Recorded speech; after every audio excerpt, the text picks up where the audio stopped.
हर दिन हम शिकायत करते हैं सरकार बेईमान है, रोजगार नहीं है, महंगाई बहुत ज्यादा है, लेकिन हमने कभी अपने आप से यह पूछा है कि इस सिस्टम को चलाने वाला कौन है?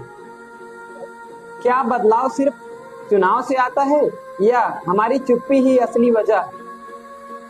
आज से हम हर दिन असली सवाल पूछेंगे, हर मुद्दों पर पूछेंगे जिस पे हमें सही जवाब मिल सके। इसके लिए हमारे अगर YouTube पे देख रहे हैं तो सब्सक्राइब कीजिए चैनल को, और इंस्टा पे देख रहे हैं पेज को फॉलो जरूर कीजिए। धन्यवाद।